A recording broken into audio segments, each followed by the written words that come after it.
जी जनाब, अस्सलाम वालेकुम। आज की वीडियो में आपको मायोइनोसिटॉल के हवाले से बहुत सारी औरतों में, फ़ीमेल्स लड़कियों में कन्फ्यूजन्स हैं और सवालात हैं, उनके जवाब दूंगी। और फ़ीमेल्स कुछ गलतियां कर रही हैं इनको ख़रीदने में, जिसकी वजह से उनको मायोइनोसिटॉल से रिज़ल्ट्स नहीं मिल रहे हैं। मैंने कुछ टाइम पहले मायोइनोसिटॉल पर 2 बहुत ही अच्छी ज़बरदस्त वीडियोज़ अपलोड की हैं। मज़ीद तफ़सीलात के लिए आप उनको देख सकते हैं, लिंक मैं डिस्क्रिप्शन बॉक्स में डाल दूँगी। अब आप मेरी बात को समझने की कोशिश करिएगा कि मैं क्या कह रही हूँ। मैं आपको बताऊँ कि मैं पिछले 10 साल से मायोइनोसिटॉल सप्लीमेंट्स इस्तेमाल कर रही हूँ। और 10 साल पहले जो मायोइनोसिटॉल होता है, इसका कोई एक पर्टिकुलर ब्रांड नहीं होता था और ना ही इस सप्लीमेंट के बारे में ज़्यादा अवेयरनेस थी। बहुत सी बच्चियाँ लड़कियाँ लिखती हैं कि जी मायोइनोसिटॉल के साशे इस्तेमाल करने से उनको रिज़ल्ट्स नहीं मिल रहे। अभी ये है कि मेरी वीडियो में जिस तरह मैंने 3 ब्रांड्स आपको दिखाए थे, एक इंसोल था, एक ओवाफिक्स था और एक पीसीओएस बायोलाइफ के साशे, जिसमें पीसीओएस बायोलाइफ के साशे काफ़ी मशहूर हो रहे हैं, बल्कि ना सिर्फ मेरी वीडियो से और भी काफ़ी सारी वीडियोज़ में। थोड़ी देर के लिए आप लोग ये भूल जाओ कि PCOS bio life sachet exist भी करते हैं। आप थोड़ी देर के लिए इनको भूल जाओ, ठीक है। अभी है क्या पॉइंट मेरा, क्या है ये कहने का। देखो, मायोइनोसिटॉल चाहे कोई भी ब्रांड बना रहा हो, कोई भी कंपनी बना रही हो, इम्पॉर्टेंट ये नहीं है। इम्पॉर्टेंट क्या है, वो ये है कि वो कंपनी जो मायोइनोसिटॉल के साशे या सप्लीमेंट्स तैयार कर रही है, वो इसमें कितने एडिशनल मिनरल्स, वाइटामिन्स या एडिशनल एंटीऑक्सीडेंट्स ऐड कर रही है, क्योंकि ये 3 चीज़ें ही आपको फ़ायदा देंगी, आपको रिजल्ट्स देंगी। कुछ लोगों के जी कलेक्टिव सवाल हैं कि क्या ये इफ़ेक्टिव है या बस नॉर्मल ही है। कुछ लोगों ने मेरे से पूछा है कि मॉम फॉलिक अच्छा है, सिलिक्स अच्छा है, कौन सा पीसीओएस के लिए जो है साशे अच्छा है। और एक लिखती हैं जी कि वो ये फ़लाना सा यूज़ कर रही थी लेकिन कोई फ़ायदा नहीं हुआ। अब आपने जो समझने वाला पॉइंट है वो आप समझिए।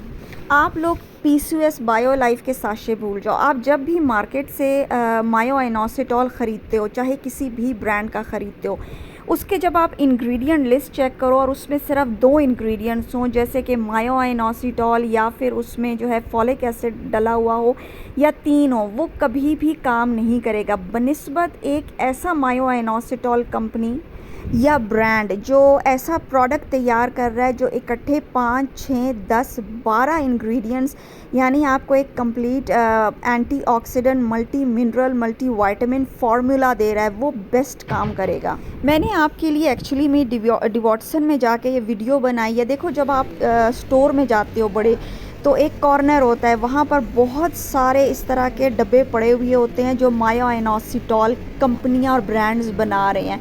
आपने क्या करना होता है कि आप वहाँ बैठ जाओ, उनसे टाइम लो, आपने उनके डब्बों की बैक साइड पे उनके इंग्रेडिएंट्स चेक करने हैं, ठीक है। आप उनके सबके इंग्रेडिएंट्स चेक करोगे, जिसके भी इंग्रेडिएंट्स 5 से ज़्यादा, जिसमें डी कायरो, देखो जैसे मैं अभी आपको दिखाती हूँ, डी कायरो होगा, उसमें मिथाइल फोलेट होगा, उसमें CoQ10 होगा, B12 होगा, NAC वो एडिशनल है, ठीक है। आप वो वाला सप्लीमेंट लोगे क्योंकि वो बेस्ट होगा और वो बेस्ट तरीके से काम करेगा। पीसीओएस जो बायोलाइफ के साशे हैं वो मैं इसलिए ख़रीद लेती हूँ क्योंकि देखो, वो आपको 1 महीने का कोर्स है जो आजकल 1650 रुपये में मिलता है। तो कंपैरेटिवली जो इंसोल के साशे हो गए, दूसरे साशे हो गए, या जो पावर पैक बहुत ज़्यादा इंग्रेडिएंट्स के साथ होते हैं, वो काफ़ी एक्सपेंसिव पड़ जाते हैं और वो समटाइम्स आपको 2000 के, 2500 के 10 दिनों के पड़ते हैं। तो कंपैरेटिवली पीसीओएस बायोलाइफ के साशे जो हैं वो एक आपको अच्छा पैक भी दे रहे हैं, आपको मतलब 30 दिन का, महीने का डोजेज भी दे रहे हैं, और उसके इंग्रेडिएंट्स भी बिल्कुल ठीक हैं, तो वो आपको सूटेबल है, आपकी पॉकेट पे सूटेबल है। इसलिए अगर मुझे लाइफ में कभी भी कम पैसों में और बहुत अच्छा पावर पैक मिलेगा, तो मैं कभी भी बायोलाइफ के पीसीओएस साशे नहीं लूँगी, बल्कि वो ट्राई करूँगी। इसलिए मेरे लिए ये इम्पॉर्टेंट है और आपके लिए भी ये इम्पॉर्टेंट होना चाहिए, जो इंग्रेडिएंट्स होते हैं, जो फार्मूला होता है, ठीक है। अगला सवाल जी, एक फ़ीमेल है कि मैं 40 साल की हूँ, मुझे कोई हेल्थ इशू नहीं है, बट मैं कंसीव करना चाहती हूँ, तो क्या मैं इसको इस्तेमाल करूँ। आप बिल्कुल इस्तेमाल करो। एक चीज़ आप अपने जहन में क्लियर करो, आप लोग अगर 16 साल से ऊपर हो, ठीक है, और आप 20s में, 40s में, इवन आपका मेनोपॉज हो चुका है, आप 50 से ऊपर हो, आप 60 के हो, ठीक है, आप लोग मायोइनोसिटॉल को ज़रूर इस्तेमाल करो।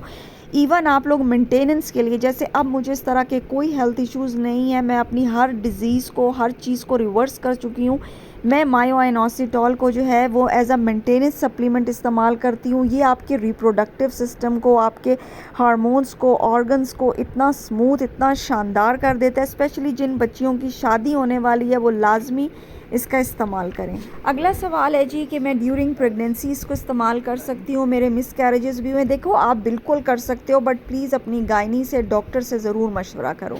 अगला सवाल जी एक्सरसाइज का इशू है। बिल्कुल 200% इसको इस्तेमाल करें, क्योंकि आपका एग क्वालिटी जो है ये इम्प्रूव करता है।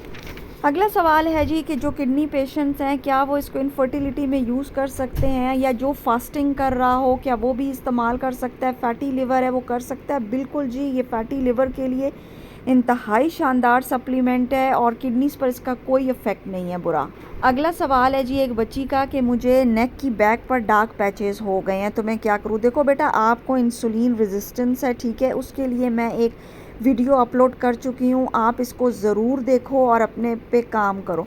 अगला है जी मैं पीसीओएस पेशेंट हूँ, वेट बहुत ज़्यादा है, अनमैरिड हूँ, फेशियल हेयर है, इसके अलावा जी मुझे मैं कोई फास्टिंग भी कर रही हूँ, सिस्ट है, किसी को फाइब्रॉइड्स हैं, ठीक है, और एक्नीज़ हैं, फेशियल हेयर, मतलब facial hair, acne, cyst, fibroids, PCOS, weight gain, इससे रिलेटेड बहुत सारे सवाल हैं जो कि मैंने इकट्ठे कर दिए हैं। और मैं आपको बताऊं, बेसिकली ये आपकी कंडीशन एस्ट्रोजन डोमिनेंस और इंसुलिन रेजिस्टेंस की वजह से है।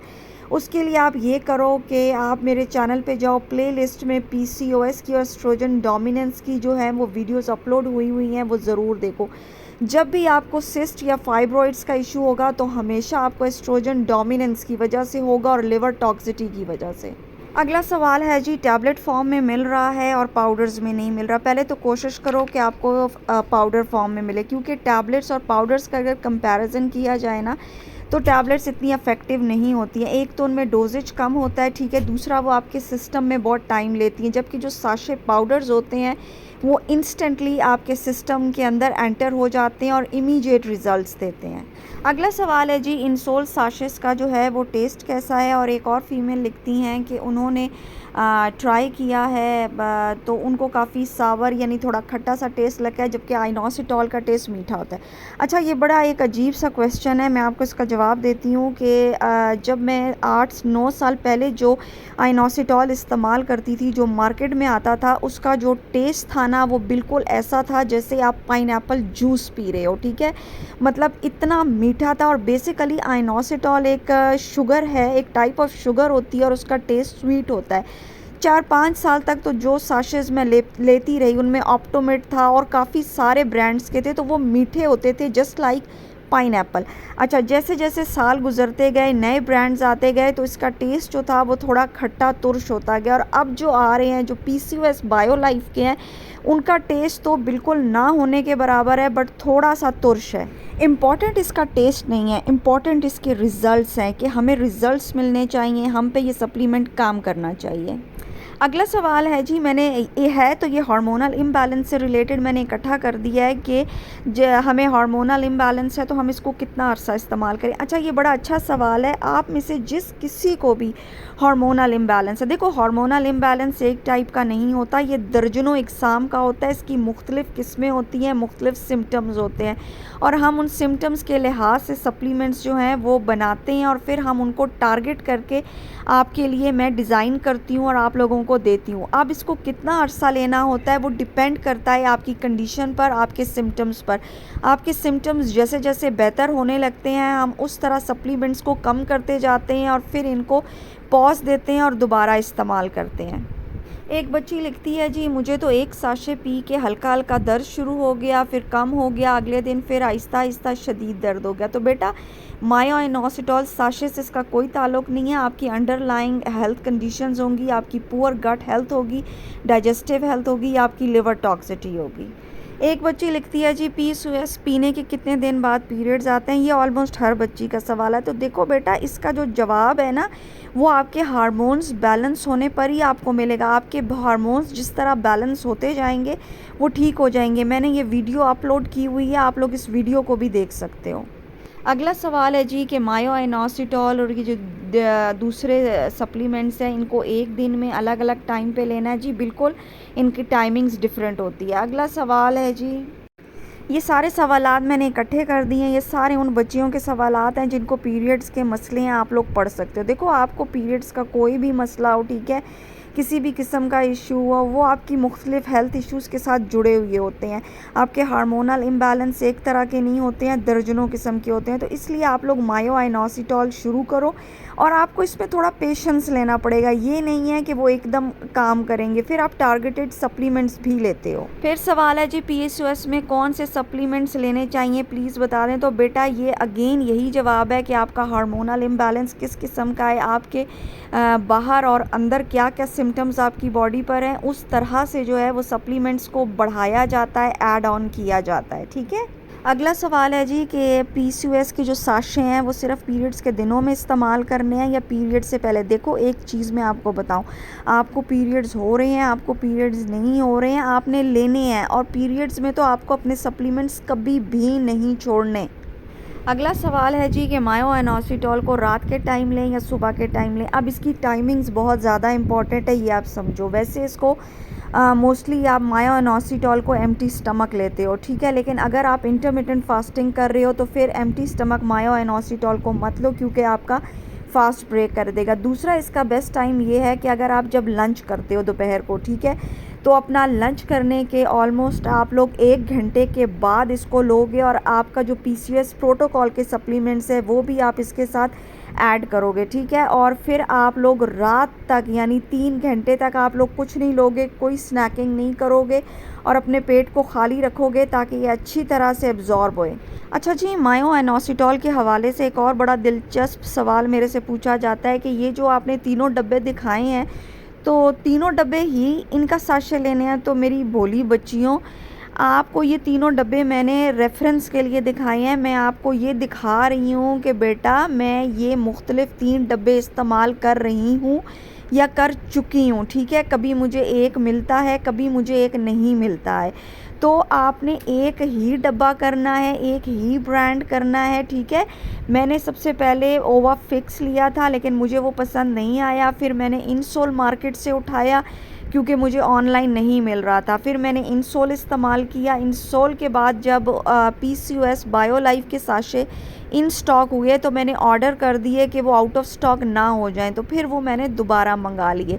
आपको डेली सिर्फ 2 ग्राम चाहिए। बाज़ लड़कियों ने सवाल किया है कि हम 2 साशे ले सकते हैं, यानी 4 ग्राम।